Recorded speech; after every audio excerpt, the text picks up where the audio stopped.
ठीक है, तो सवाल आप लोगों के सामने है, आप लोगों ने सवाल अच्छे से पढ़ लिया होगा। अब मेरा टाइम है कि मैं इस सवाल को सॉल्व करूं। अच्छा, आप देखिए इसमें लिखा हुआ है Ibrahim limited manufactures a variety of product, it has launched a new product in November 2010 and has produced 1000 unit या 10 lots up to the year ended 30th November 2010। इसका मतलब जनाब ये होता है कि इसने प्रोडक्शन लेट से 1 नवंबर 2010 में स्टार्ट कर दी थी।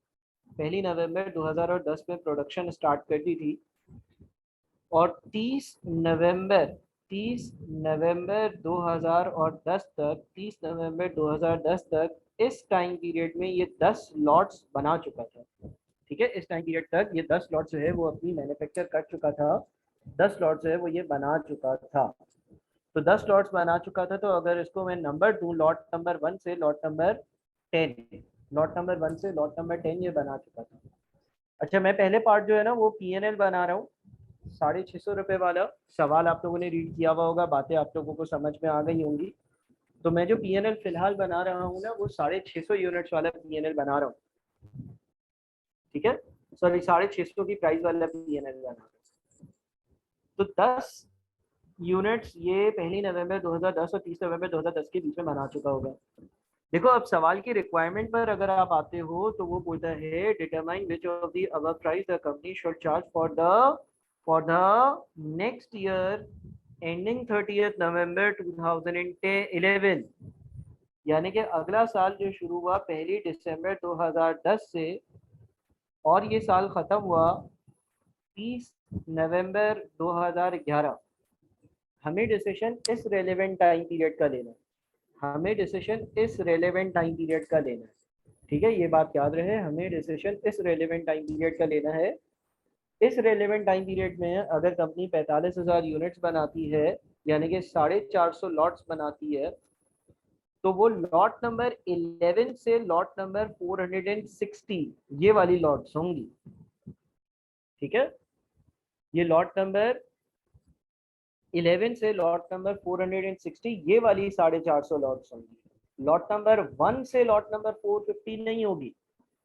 भाई 10 लॉट्स तो पिछले साल बन चुकी थी ना, 10 लॉट्स तो पिछले साल बन चुकी थी, 10 सीजन तो पिछले साल बन चुकी थी, 10 यूनिट्स तो पिछले साल बन चुके थे। ठीक है, तो ये जो लॉट बनाना इसने इस साल जो बनाए लॉट, वो लॉट नंबर 11 से लॉट नंबर 460 है 450 गिनती में, लेकिन नंबरिंग में 11वें से लेकर 460 वाला नंबर है। हम पहले P&L बना रहे हैं ये वाला कि अगर कंपनी 45,000 यूनिट्स बेचती है और एक यूनिट जो है वो 650 का बेचती है तो क्या होगा, ये वाला काम कर रहे हैं। अच्छा, अब हम आ जाते हैं सेल्स रेवेन्यू पर। तो सेल्स रेवेन्यू बड़ा सिंपल है। सेल्स रेवेन्यू की वर्किंग क्या होगी, 45,000 इंटू 650। 45,000 को हम 650 से मल्टीप्लाई कर देंगे। सो 45,000 मल्टीप्लाइड बाई 650 ये बन जाता है 29250000। 29250000। ठीक है, 29250000। 29250000। 29.25 मिलियन।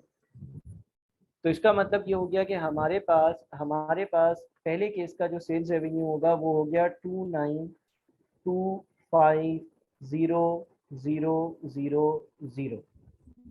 उसके बाद हमारे पास मटेरियल की जो कॉस्ट है वो दी हुई है 30,000। मटेरियल की जो कॉस्ट दी हुई है वो दी हुई है 30,000। और मटेरियल की जो कॉस्ट 30,000 दी हुई है उसके ऊपर लिखा हुआ है cost per 100 unit lot. Cost per 100 unit lot. Material की जो कॉस्ट दी हुई है वो उसके बारे में लिखा हुआ है कॉस्ट पर 100 यूनिट लॉट, यानी कि ये 100 यूनिट्स की एक लॉट की कॉस्ट है, यानी कि ये 30,000 100 यूनिट्स की कॉस्ट है। तो जो मटेरियल की कॉस्ट आनी चाहिए वो आनी चाहिए 450 इंटू 30,000। 450 इंटू 30,000। 450 इंटू 30,000। तो 450 इंटू 30,000 बन जाता है 1350 00 1350 0000 1350 0000। ठीक है जी। तो इसका मतलब 13.5 मिलियन मेरी मटेरियल की कॉस्ट हो गई। 13500000। कितने जीरो हैं? 1 2 3 4 5, 5 जीरो है। 3 3। ठीक है। मटेरियल की कॉस्ट के लिए कोई मसला नहीं था। मटेरियल की कॉस्ट उसने बोली थी एक लॉट की 30,000 है। मटेरियल की लर्निंग तो होती नहीं है, तो डायरेक्टली हमने मल्टीप्लाई कर दिया, तो ये मटेरियल की कॉस्ट आ गई। अब आ जाते हैं डायरेक्ट लेबर पर। अब लेबर पर जब आप आते हैं तो इसने बोला हुआ है the variable cost of producing the first lot was as follows.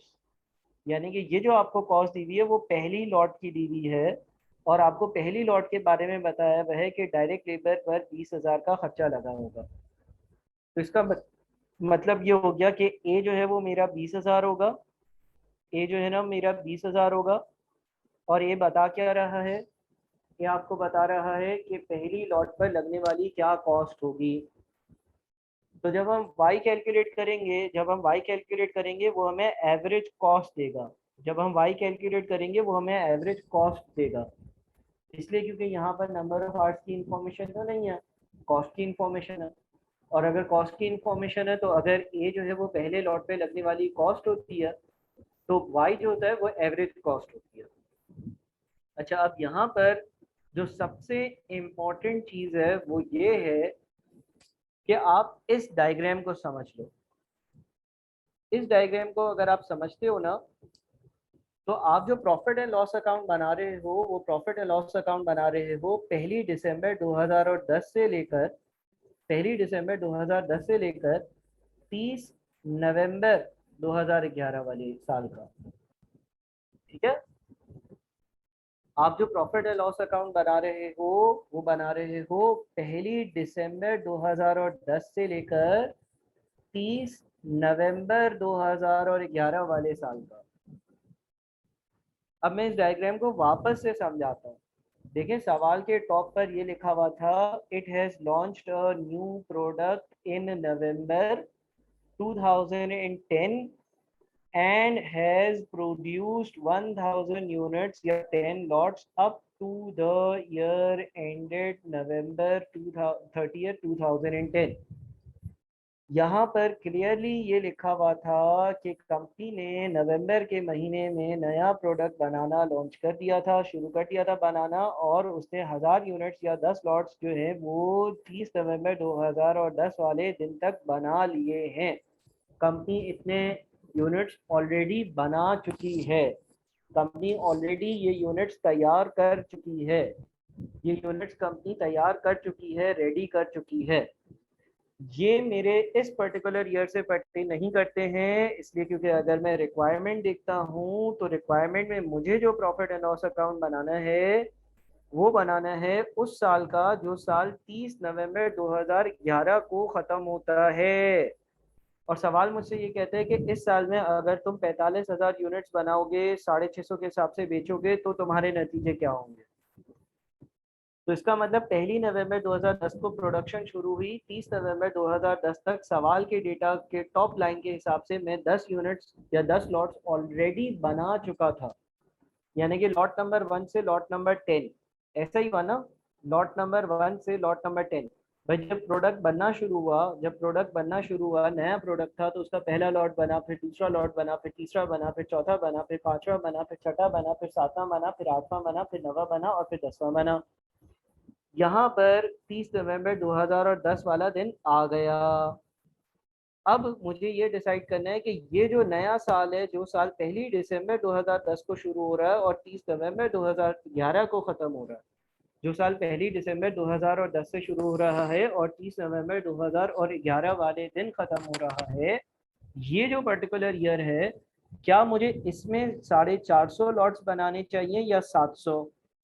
तो अगर मैं 450 लॉट्स बनाता हूँ तो लॉट्स तो 450 हैं, लेकिन अगर मैं उन लॉट्स की नंबरिंग करूं तो ये पहला नहीं है लॉट, 11वां लॉट है टोटल। अगर मैं बात करूं, देखिए, अगर मैं शुरू से स्टार्ट करूं, जब ये प्रोडक्ट लॉन्च हुआ था उस दिन से अगर मैं अपनी बात स्टार्ट करूं, जिस दिन ये प्रोडक्ट लॉन्च हुआ था उस दिन से अगर मैं अपनी बात स्टार्ट करूं तो ये 11वें से लेकर 460 वाला यूनिट है। अच्छा आप सर यूं लिख क्यों रहे हो? इसलिए क्योंकि देखो लेबर की जो लर्निंग है ना, लेबर की लर्निंग इस जगह पर स्टार्ट हुई होगी। लेबर की जो लर्निंग है, लेबर ने जो हुनर हासिल करना शुरू करा होगा वो पिछले साल के पहले लॉट बनाने से शुरू कर दिया होगा। लेबर की जो लर्निंग है, मैं वापस से अपनी बात को रिपीट करूंगा।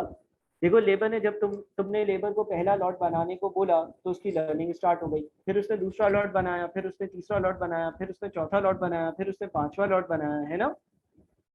तो लेबर की जो लर्निंग है ना वो पहले ही स्टार्ट हो गई थी। लेबर जो है ना वो काम सीखना यूनिट नंबर 1 पर शुरू करता है।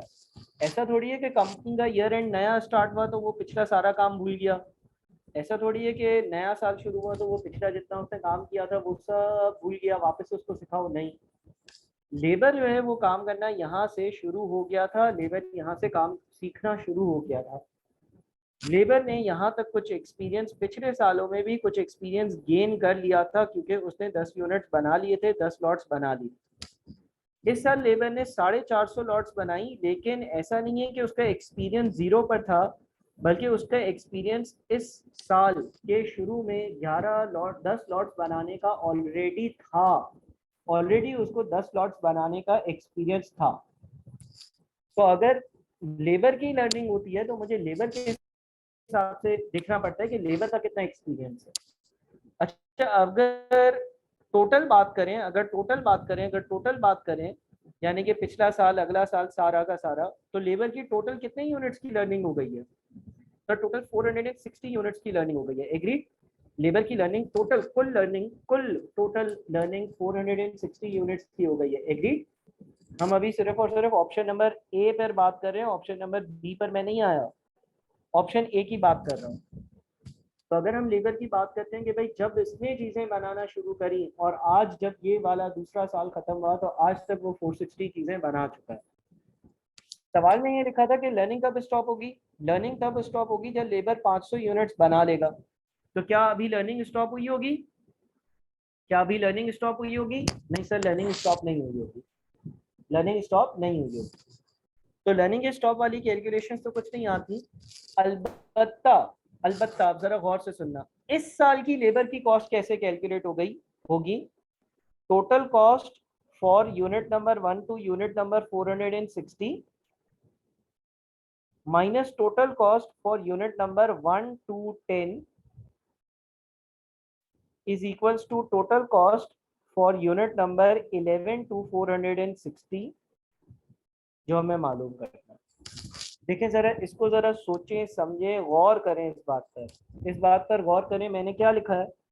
मैंने लिखा है कि इस साल का अगर मुझे लेबर का खर्चा निकालना है ना, इस साल मुझे ये मालूम करना है कि भाई लेबर का कितना खर्चा हुआ, लेबर को कितने पैसे दिए, लेबर की कितनी तनख्वाह हुई, लेबर का एक्सपेंस कितना हुआ। तो मुझे जो है ना वो पहले ये कैलकुलेट करना पड़ेगा कि लेबर ने टोटल दोनों सालों में कुल मिलाकर जो 460 यूनिट्स बनाए उसका कितना खर्चा बनता। उसमें से पहले 10 लॉट्स का खर्चा माइनस करना होगा। पहले 10 लॉट्स का खर्चा क्यों माइनस करना होगा? पहले 10 लॉट्स का खर्चा क्यों माइनस करना होगा? पहले 10 लॉट्स का क्यों खर्चा माइनस करना होगा? बताओ।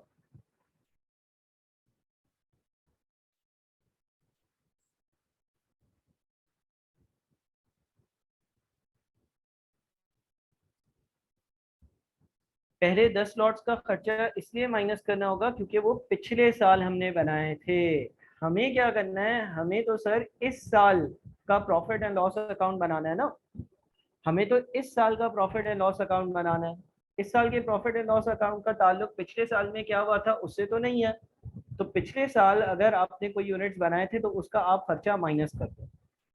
अच्छा, अब यहाँ पर बच्चों का ये सवाल आता है, तो सर आप ऐसा कर क्यों रहे हो कि आप 460 लॉट्स का खर्चा लेते हो और उसके बाद पहले 10 लॉट्स का खर्चा माइनस करते हो? आप डायरेक्टली 450 लॉट्स का खर्चा ले लो। इसका क्या जवाब है? देखो एक बच्चा मुझे उठकर ये बोलता है कि सर आपने ये क्या हरकत करी कि पहले 460 लॉट्स का खर्चा लिया, फिर आपने उसमें से पहली 10 लॉट्स का खर्चा माइनस किया क्योंकि ये पिछले साल बनी थी, और आपने ये कहा कि भाई इस साल का लेबर का जो खर्चा है वो लॉट नंबर 11 से लॉट नंबर 460 का XYZ रुपीज है। ऐसा क्यों किया? आप डायरेक्टली ये भी तो कर सकते थे कि फॉर्मूले में जो है वो 450 लॉट्स का खर्चा ढूंढ लो। ऐसा क्यों नहीं करते हो आप? इसका किसी के पास जवाब है? हम क्यों 460 लॉट्स का खर्चा ढूंढकर और फिर पहले ही 10 लॉट्स का खर्चा माइनस कर रहे हैं? हम डायरेक्टली 450 क्यों पुट नहीं कर रहे हैं? कोई अच्छा बच्चा पढ़ने में जिसका दिमाग तेज हो, अगर हम टोटल कॉस्ट फॉर वन अगर हम टोटल कॉस्ट ढूंढ लें अगर हम टोटल कॉस्ट ढूंढ लें 1 to 450, तो ये 450 लॉट्स का खर्चा आ जाएगा ना। ऐसा नहीं कर सकते हम?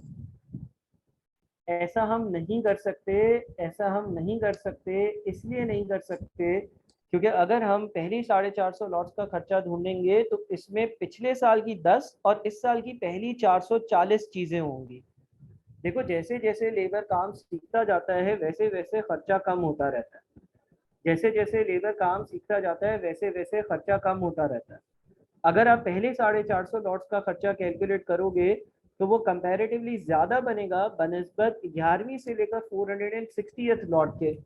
क्योंकि 11वीं से जब आप अपना खर्चा कैलकुलेट करना शुरू करोगे तो पहली 10 लॉट्स का खर्चा जो हुआ था वो पिछले साल हुआ था और उसके बीच जो उसकी लर्निंग हुई थी उसका इम्पैक्ट इसमें शामिल होगा। अब हम इसको कैलकुलेट कैसे करेंगे? कैलकुलेट कुछ ऐसे करेंगे कि y is equals to a x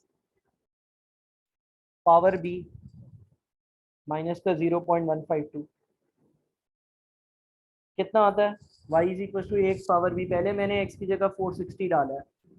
पहले मैंने x की जगह जो है ना वो 460 डाला है क्योंकि हमें यहाँ पर x की जगह यूनिट्स डालने थे ना, तो लॉट्स डालनी थी, लर्निंग लॉट्स में हो रही है। तो इसका आंसर बताओ कितना आता है? 7875 तकरीबन इस तरह कुछ आ रहा है। 7875.73 7875.73 7875.73 ये क्या है? एवरेज कॉस्ट है। ये एवरेज कॉस्ट कितने लॉट्स की एवरेज कॉस्ट है? अगर मैं 460 लॉट्स की बात करता हूँ तो 460 लॉट्स की एवरेज कॉस्ट है। 460 लॉट्स की टोटल कॉस्ट निकालो। 460 लॉट्स की टोटल कॉस्ट निकालो। 460 लॉट्स की टोटल कॉस्ट कैसे आएगी? 460 लॉट्स की टोटल कॉस्ट के लिए 7875.73 मल्टीप्लाइड बाई 460। 7875.73 मल्टीप्लाइड बाई 460, तो ये आता है 3622835। 36228 835.8 है तो 836 कर लेते हैं। 3622 836 ये 3622836 जो अमाउंट है ये 1 से लेकर 460 1 से लेकर 460 1 से लेकर 460 लॉट्स बनाने की कॉस्ट है। एग्रीड? 1 से लेकर 460 लॉट्स बनाने की कॉस्ट है। अब इसमें से हमें माइनस करना होगा पहले 10 लॉट्स की कॉस्ट। सर वो कैसे आएगी? Again y is equals to a x power b। y is equals to a x power b। y is equals to a x power b से ये कितना बन जाएगा? 10 की पावर माइनस का 0.152 इंटू 20,000। ये बनता है 14,093.86 14,093.86 मल्टीप्लाई करते हो इसको। टोटल कॉस्ट पहली 10 लॉट्स की अगर ढूंढनी है तो आप 14,093.86 को 10 से कर दो मल्टीप्लाई, तो तकरीबन 14,093.86 होगा। 8.6 होगा तो 9 कर देते हैं। ये आपके 10 लॉट्स की कॉस्ट है, ठीक है, पहले 10 लॉट्स की। अब हमारे सवाल के जवाब में हम कहेंगे कि जी ये 1 से लेकर 460 लॉट्स की कॉस्ट है, ये 1 से लेकर 10 लॉट्स की कॉस्ट है। तो हमारे पास जो आंसर होगा वो ए माइनस बी कर जाएगा, है ना। लेबर की जो कॉस्ट होगी वो वर्किंग ए माइनस वर्किंग बी से जाएगी। ए जो है वो 1 से लेकर 460 लॉट्स की कॉस्ट है और बी जो है वो 1 से लेकर 10th लॉट की कॉस्ट है। तो 1 से लेकर 460 लॉट्स की जो कॉस्ट है, जो कि है 3622836, उसमें से हम माइनस कर देते हैं 140939, तो ये बजाता है 481897। सही है। और जो ओवरहेड्स की कॉस्ट है वो लेबर की कॉस्ट का 25% है, तो आप इसी का 25% ले लो तो आपकी ओवरहेड्स की कॉस्ट आ जाएगी, जो कि 870474 बनती है। 870474 बनती है। तो आपकी जो कंट्रीब्यूशन आएगी ना, वो आ रही होगी 29250000 माइनस 1350000 माइनस 3481897 माइनस 870474, तो ये बच जाता है 11397629। ठीक है, 1139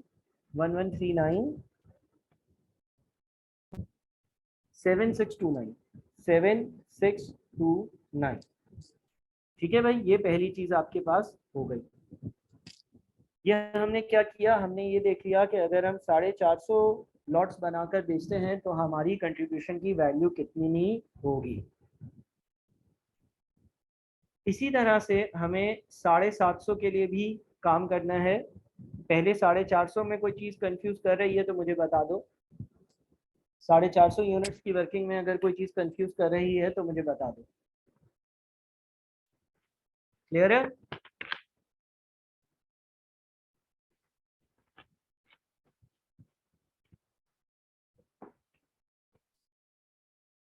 सर ऐसे कर सकते हैं कि हम 10 की वैल्यू को आगे 450 तक ले जाएं। कुछ नहीं समझा मैं, तुम क्या कहना चाह रहे हो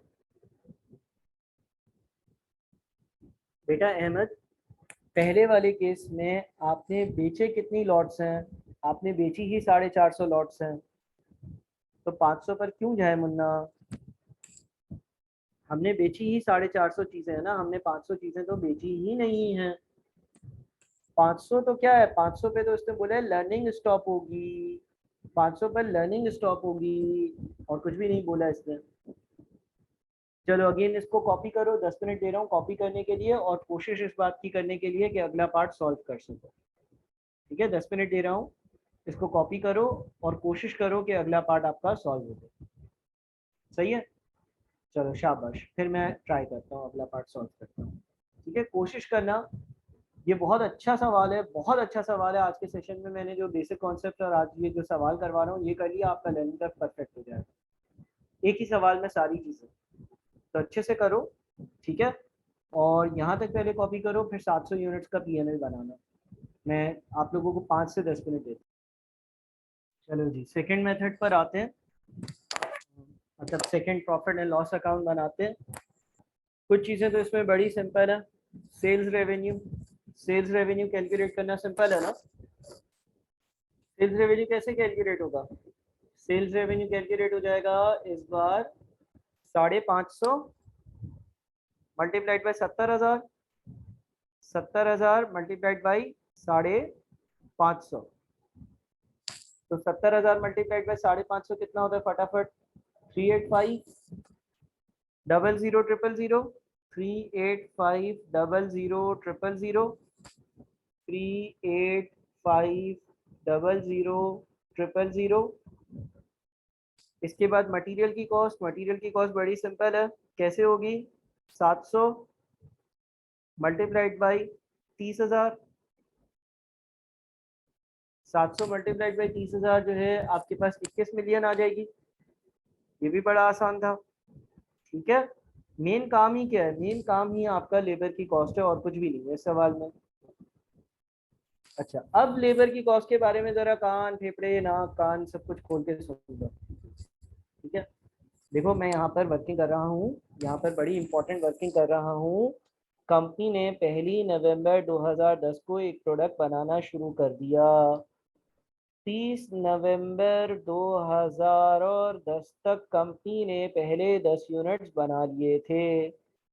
फिर नया साल शुरू हुआ, यानी कि 1 दिसंबर 2010 वाला साल शुरू हुआ, और ये साल कब खत्म हो रहा है? ये साल खत्म हो रहा है 30 नवंबर 2011 वाले दिन।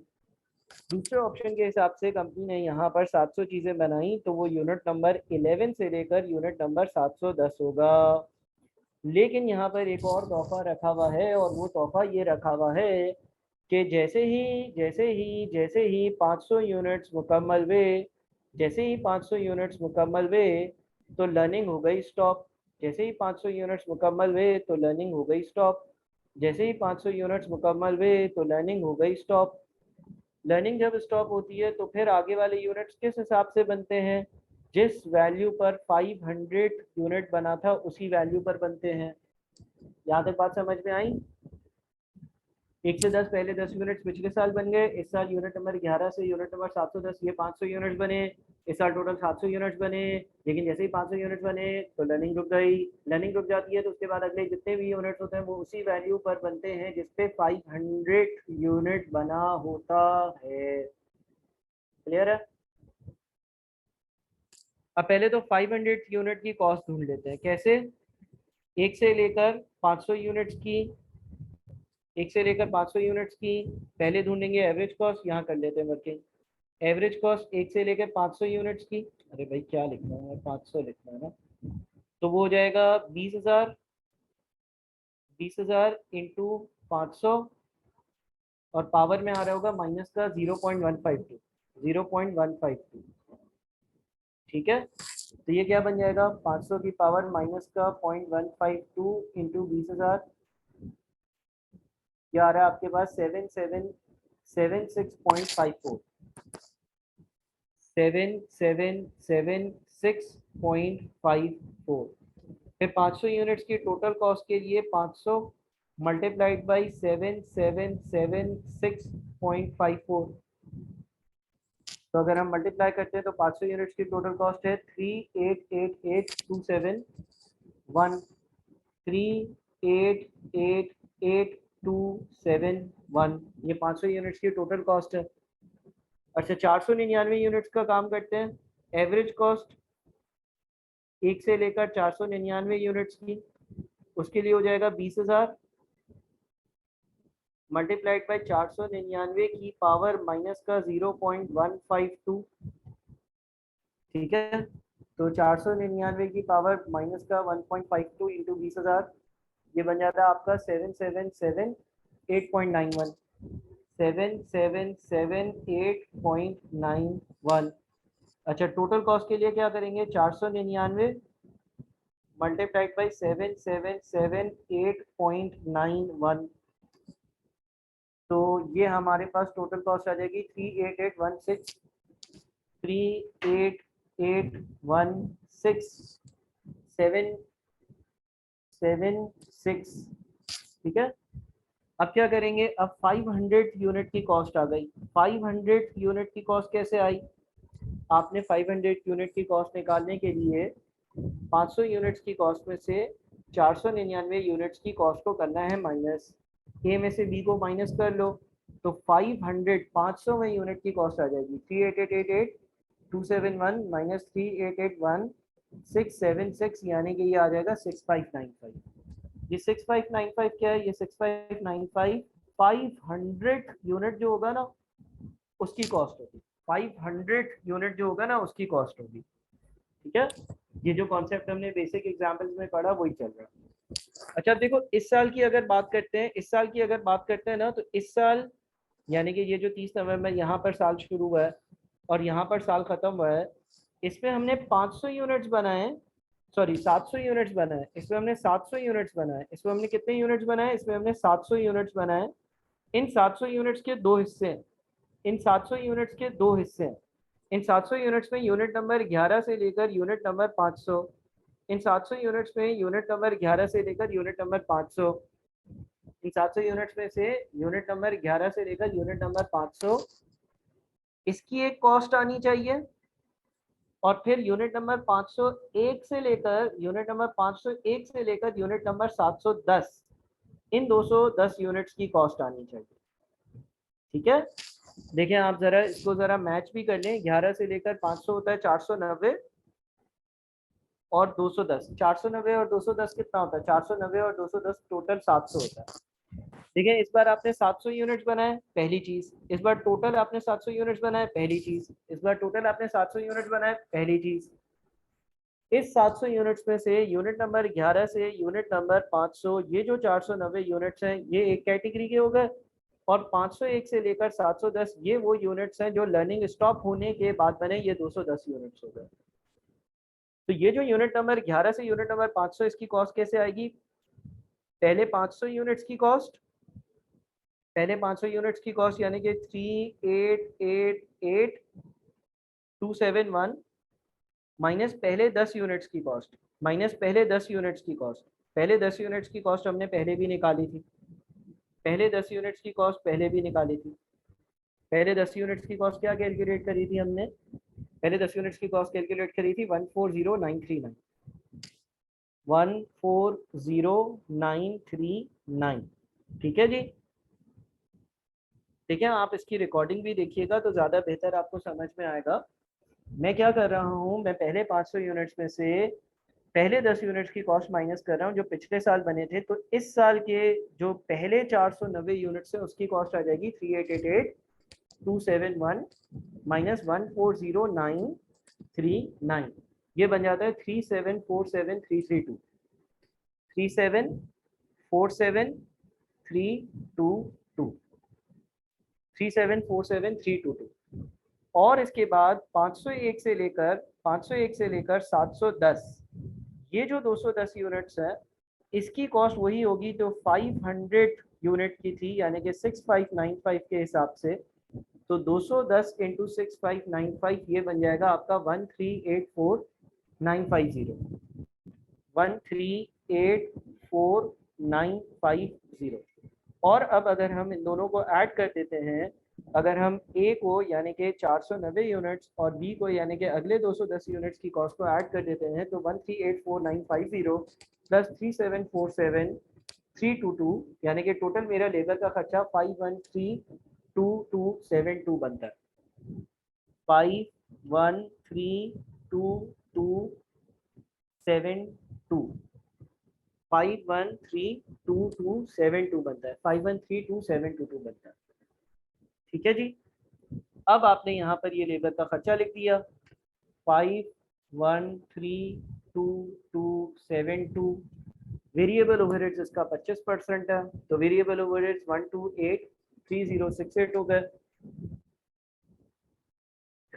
1283068 हो गए।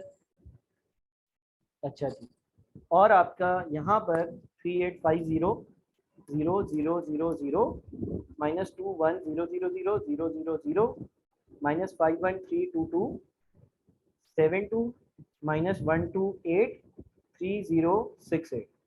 तो ये आपके पास बन रहा है, ये जो अमाउंट आपके पास बन रहा है 110,110,84660, 110,84660। ठीक है, अब बताओ मुझे कौन सा काम करना चाहिए? मुझे जो है ना वो ऑप्शन नंबर 1 के लिए जाना चाहिए, पहले ऑप्शन के लिए मुझे जाना चाहिए क्योंकि इसका कंट्रीब्यूशन ज़्यादा है।